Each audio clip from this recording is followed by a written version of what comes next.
to stream it from YouTube over to Facebook. Okay. Yeah. Let me see if I can get this to work. Yep. And YouTube worked. Maybe it doesn't show you.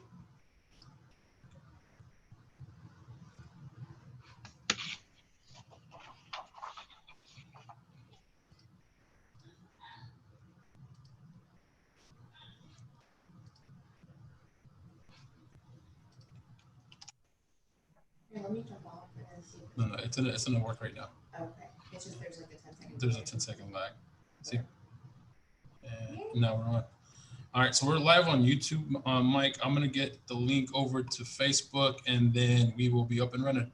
Okay, awesome. I'm going to mute my phone.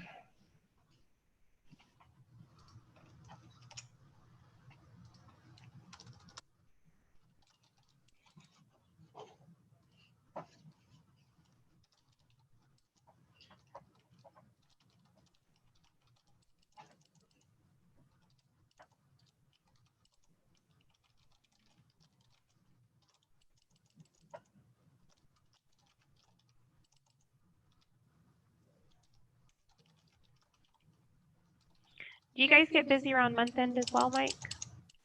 I'm sorry? Do you get busy during month end as well, end of the month? Not as much. I'm more quarters. So like, you know, it's funny, first and fourth quarter is crazy for me. The middle months, like the summer when all the residential agents are killing it, I'm like dead quiet. Oh, okay. Yeah. Yeah, it's like go time for me right now. So Yeah, if I'm like looking, that's why. Yeah, I have this week, just this week alone, I had 6 families closing. So it's yeah, it's pretty busy. I'm grateful for that. Well, that's awesome to hear. I mean, it's good to hear they're finding homes. I hear that's like the hard thing right now, right? Where they're with just the market inventory and Yeah. it's going quickly. So that's awesome. Yeah, I've worked with realtors now for a long time, and we kind of have the agents, my main agents and I, we've kind of gotten down a process. As soon as they send an offer, they include me on the offer. I immediately either call or email the listing agent and just kind of walk through everything that we've documented, everything we've verified. We do employment verifications up front. We do all of that. So, I'm able to give them full confidence that they have a really solid buyer in front of them. And we've been able to win several bids because of that in a very competitive market. So That is awesome. yeah. Yeah, I can't imagine what it's like being a residential agent in this market with the shortage. I mean, I hear like agents telling me, yeah, I just went on the market last night and we've already got offers. I'm like, you know, it's 9 o'clock the next morning. And I'm like, how are people already making offers? It's Yeah. Yeah. For me though, I feel like we've been in a flash market environment for like 5 or 6 years now. It's been once interest rates started dropping, because when I started in 2005, interest rates were like 6, 7, even 8%, like on a second lien. But when rates started dropping about 5, 6 years ago, that's when I noticed that the talks about Houston being a flash market, kind of were out there. And that's when I noticed these multiple offer scenarios. So I feel like it's just business as usual. Even though, yes, there is a shortage of inventory, probably more so now, with the COVID. But Hey guys, let me cut in real quick. We are actually live on YouTube, and we've been live for the last 10 seconds. So guys, you just got a sneak peek at what these two masterminds are talking about. It's amazing to have Mike Wong on live with us now. We had technical difficulties going from Facebook Live. So we're over on YouTube right now. We're sharing it on Facebook, guys. So if you have any questions, just hop over there. Don't mind my personal YouTube. It's I haven't checked it in years, guys. So whatever's over there is over there. But Mike, thank you so much for being part of this conversation. And I want to say congratulations. One, I know you're super busy. You're the president of ARIA, the chapter here in Houston. You're heavily involved in the community. You've gotten masks, supplies, and all other things, first essential essential things these first responders need. And I applaud you for that, my friend. That's freaking amazing. Well, thank you. Thank you. I'm honored to be here. And, for you guys, when my NAREP Familia calls, I'm always available. So thank you for reaching out. No worries. Me and Veronica were sitting here talking about, man, who else can we have on this? And we're like, Mike Wong, it's Taco Tuesday. Let's have Mike on. It makes sense. So Mike, I know you're running for the 2021 board over at HAR. What position are you running for? So this year, first year I'm ever going to run, but I'm running for commercial director this year. We have a record seven candidates running and a record number of candidates in the election overall. Wow. So, I know me and you were having a conversation earlier. The amount of campaigning that Veronica and I are seeing it's more than we've ever seen before. And you gave me some stat that there's so many people running this year that it's never happened before, correct? Yes. I think this is like a record number in the history of, the election process that we have candidates, which is a great thing. It shows people want to get involved. But, because of COVID-19 and everybody with social distancing and quarantining and kind of staying away from each other, we're not having these luncheons and events like we normally do for people to visit and campaign. So it's all kind of gone online. So you see the videos, you probably see the ads and things like that. You see all my spam. I'm sorry. It's a way for us to kind of reach out and hopefully, earn the confidence and vote of people out there that are undecided. That's freaking amazing, Mike. And I know you've done such a great job. What position is it that you're running for? I'm running for commercial director this year. So there's basically two people per year in that position, and kind of oversee, how we can improve the commercial side for all members. I know, most members are residential, but HAR does have a commercial segment that serves the industry as well. So, I'm here to hopefully provide some input and some valued experience to that position. I love it. So, speaking of experience, I understand you've been in the industry for quite some time, right? Yeah, I forgot. It's been about 13 or 14 years. But yeah, it has been a while. It's been an amazing experience and growth process to get to this point. And, you never stop learning, you never stop growing. So it's been an amazing journey. Yeah, absolutely. And one thing I've learned over the years is that experience is super, super crucial when you're in in situations you're dealing with transactions, you're dealing with clients. In my end, I'm on the residential side. I deal with families, and that experience is so important. But also there's a saying, we are the sum of all of our experiences, and I think that's super, super important when you head into a director role with with HAR, especially commercial. I mean, that's like a whole another world that I don't even get to deal with because I'm residential. But that experience is definitely, very, very important. And I understand that the roles with HAR on the board of directors is all voluntary, right? It's you're just giving of your time, huh? Absolutely. But, it's an honor to give back to the industry that supports us and gives us our livelihood. And we're really serving each other. And that's what makes it an amazing position.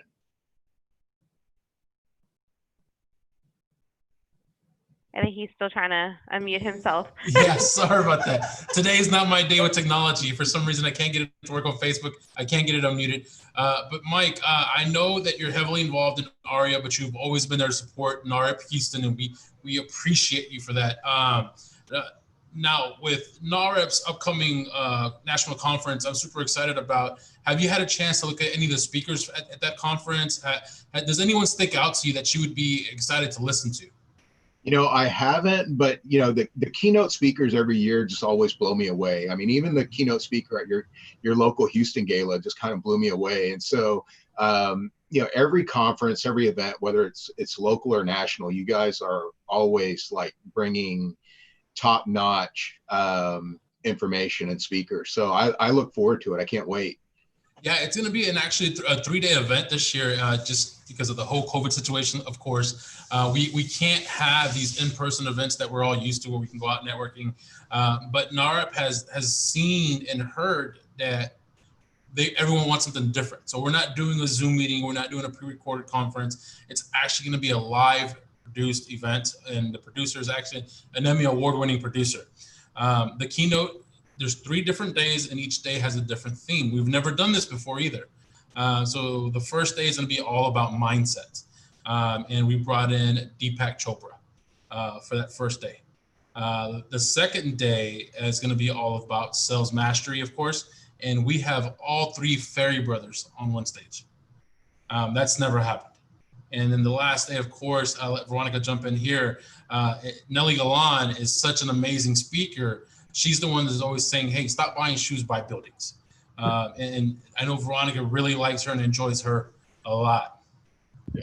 Yeah, one thing I love about the upcoming conference this year is that they're really giving us the goal is for all of us entrepreneurs. I'm residential, you're commercial, Mike, and our worlds are very different. Kind of our daily meetings and interactions and conversations that we're having. But what I love is that at the end of the day, an entrepreneur is entrepreneur. I understand that you come from a family of entrepreneurs, right?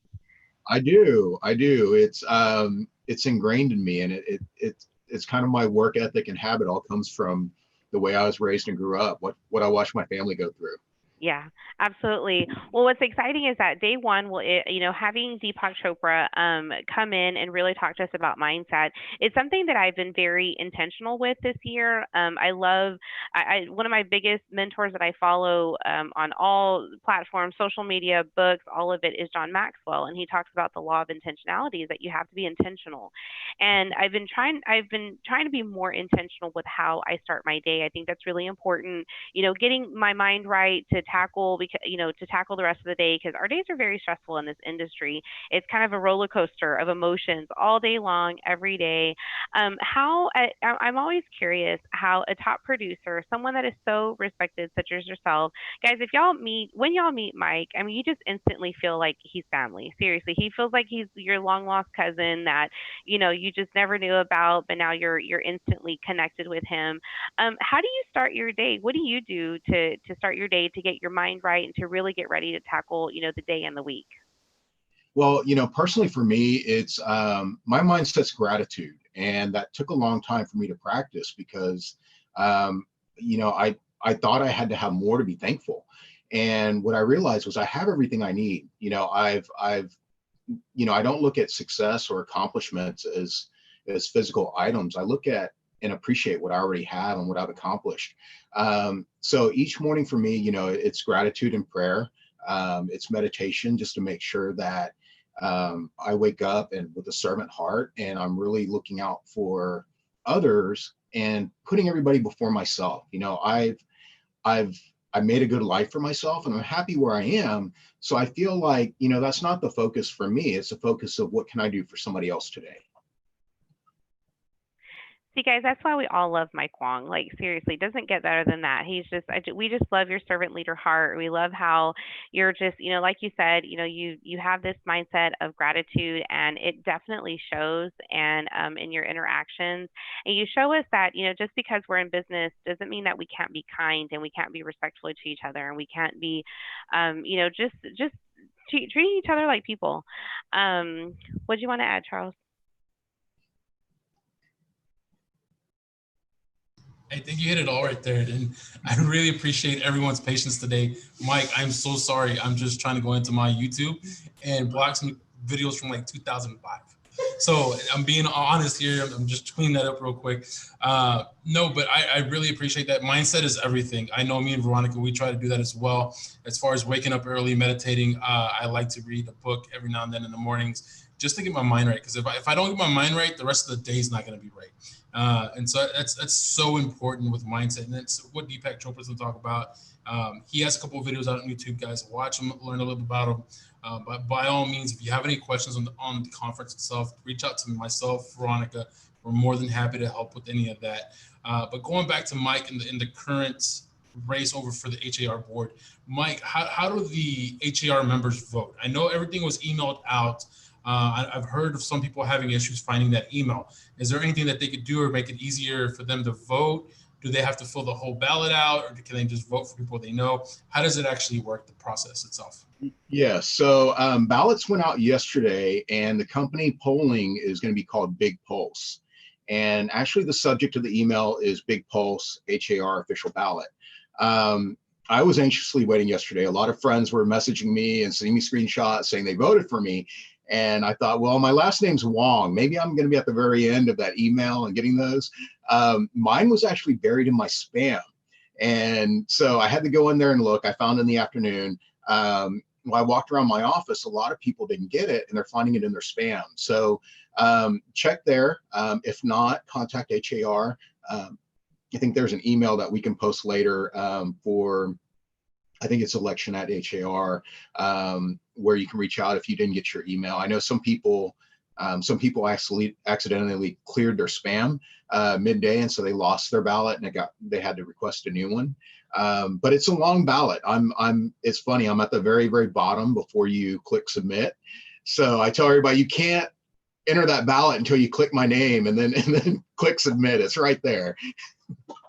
No, that's awesome. And we'll definitely share that information with everyone.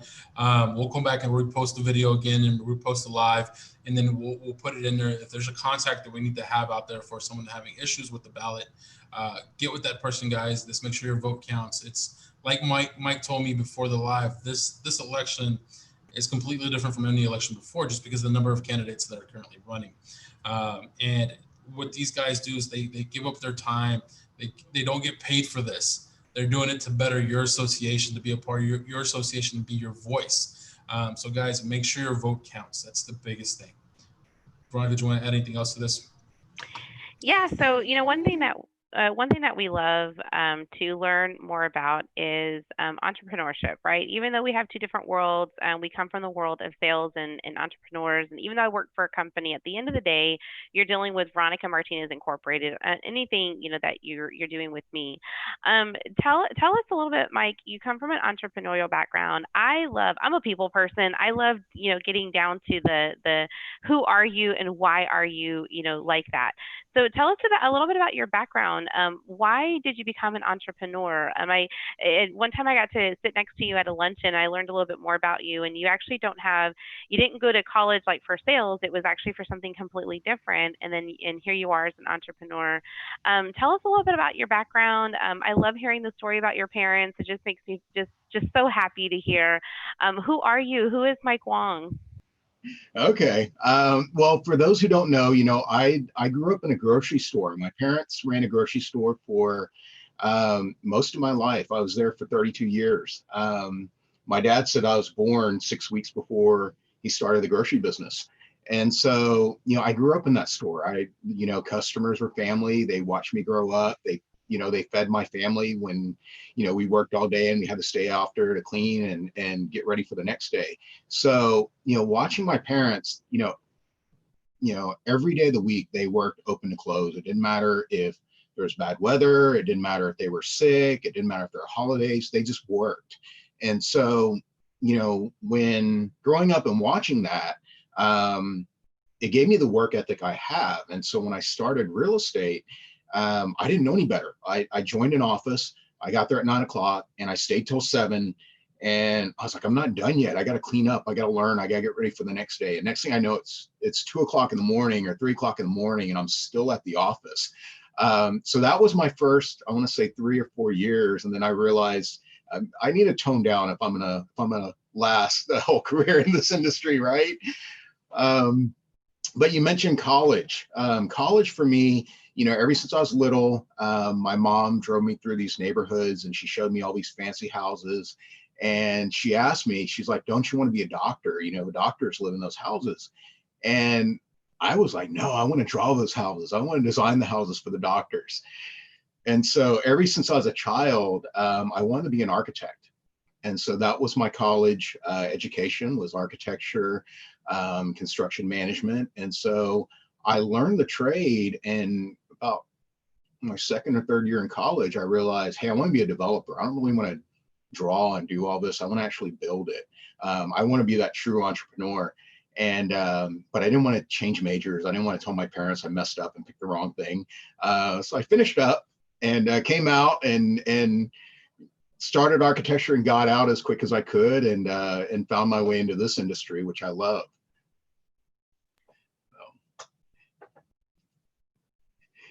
See, I just love hearing that story. The story never gets old. I love how not only have you built your business, but you've also, used those skills, used that servant leader heart, and the heart, and really that vision to build something, from whether it's from the ground up or to redevelop or reconstruct or to, to make it even bigger and better, which you've done with ARIA. ARIA is an organization that we both love. We support you guys, every year. We try to go to the events, the meetings, and the galas and all that. But it's a wonderful, wonderful organization. Tell us a little bit about ARIA. Well, thank you. ARIA is a local chapter. It stands for Asian American Real Estate Association. We're here in Houston, and our goal is to just provide training and resources and education to members, the real estate community, to the community, the Asian community we serve, and really all communities. You're on lending, and we try and make sure everybody has access to the same products, and we develop products for our audience, the people we serve. And so that's the mission of our association. And just like NAREP, we're here for our community, we're here for our members, and it's grown thanks to friends like you and just collaboration. And I think the opportunity that we get to work with each other professionally, but we're also personal friends that support each other.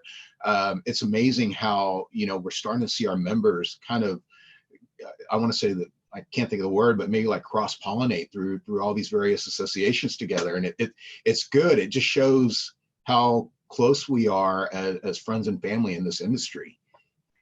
I agree. Recently I had the pleasure of working with an Asian American family, and it was really cool in helping them actually buy their first home. They were actually immigrants, and it was really cool to see how the family just pulled together, and they came together literally in helping with down payment and co-signing and just anything that they needed to do. Just the family was there, and and that's exactly what we want to do for you, Mike, is support you. We love you. We know you personally, but also professionally, and you're just a great person, and we know that you would be a huge, huge asset to the HAR board of directors.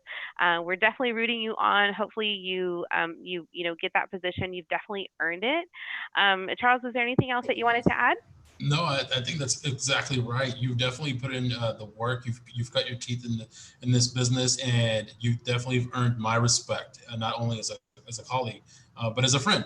It's like you're saying, we're friends first and foremost, and we do business together outside of this. Yes, we do. But then we also go grab tacos whenever we can.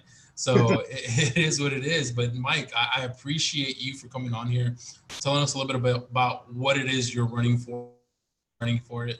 And then I believe that if I had a vote, you would have my vote. But since I'm an affiliate, unfortunately, I cannot vote. And I think you've earned it, brother. You've by far have done everything you can to earn the position, and you deserve it wholeheartedly. Well, thank you guys for your support. And I know you asked me about ARIA. I want to thank NAREP as well. One thing I admire about the association is walking in, you're truly welcomed and greeted like familia, and that's what you call it. And I feel that every time I walk in. It's not just with board members, but it's with your members as well. So you guys do a great job of fostering the culture of building programs and leading in education and just being a great part of the community. So hats off to you guys. Amazing job. Thank you so much for that, Mike. I know that means a lot to Veronica, our immediate past president, Danny Garcia, our current president, and I got lucky enough to be tapped as incoming president next year. So we really appreciate that. We appreciate all your support. Thank you for your time today, Mike. Sincerely, thank you so much, and we'll be rooting for you. Absolutely. Thank you guys so much for having me. You have a wonderful day, Mike. You too. Thank you.